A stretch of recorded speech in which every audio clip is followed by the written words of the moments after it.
So on today's ego series, where we figure out the behavior behind the wound, we are going to talk about the opposite of the inflated ego, which I talked about in my last video, and talk about the deflated ego.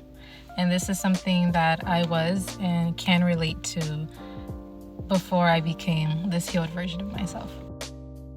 So while the inflated ego says I'm above the average person, the deflated ego says I only matter if someone says I do.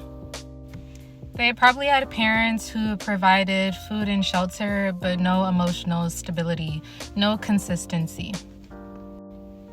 Love was conditional, so they got praised based on their obedience, which is a major one, maybe even being pretty, grades, sports, just never for who they are, just what they did.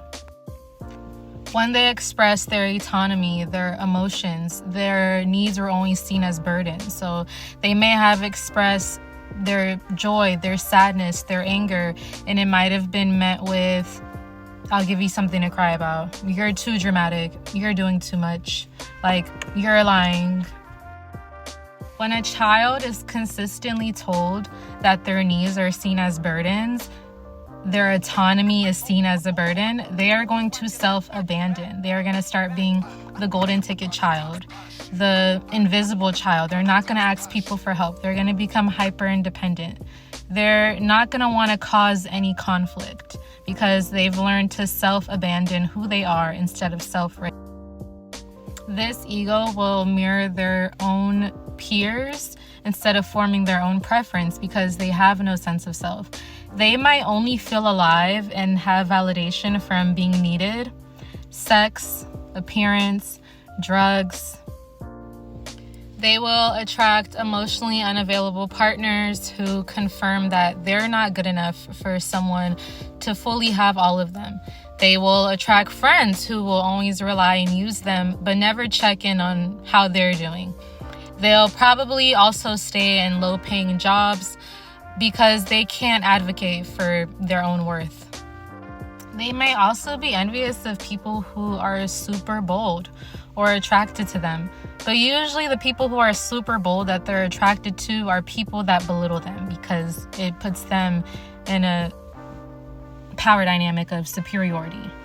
But that person will stay in that dynamic because it fits who they've identified with. They might even project and be like, yeah, I'm gonna do this, and never actually start it or finish it just because they want other people to see their worth externally, knowing that they don't even know their worth internally.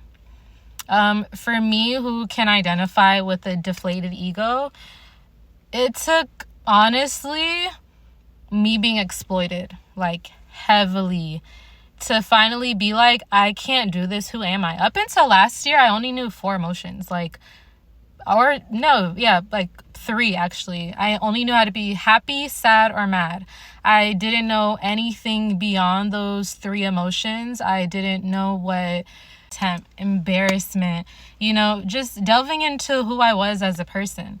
But who I am now, who's very bold, who's witty, who's grounded, this was the shadow part of me, the part that I kept hidden, because if I became this full person, will people like me for who I really am? But it never mattered what anyone thought. I'm grounded in who I am, and I can see that in the way people approach me and talk to me. I can see that in the way I'm speaking now. Like, I would have never imagined me being able to speak this clearly, even last year, even 8 months ago. Who you are is built into the person that you're trying to suppress, that darkness that you're trying to suppress. People in general who have this ego, it starts off small. Maybe saying no. You'll feel weird. You'll feel shameful. You'll feel like, oh my gosh, what if they hate me? But someone who loves you will never hate you because you stick with your autonomy. They'll respectfully speak to you. Someone who's using you will make you feel like you're too much. So don't let it get too far where people completely use you to the point where you're like, I can't do this anymore. And you're trying to escape into drugs, drinking, all of that, to feel needed, to feel validated, to feel alive. You are much better than that. You're much stronger than that. And I hope this helps somebody. So have a great day. Bye.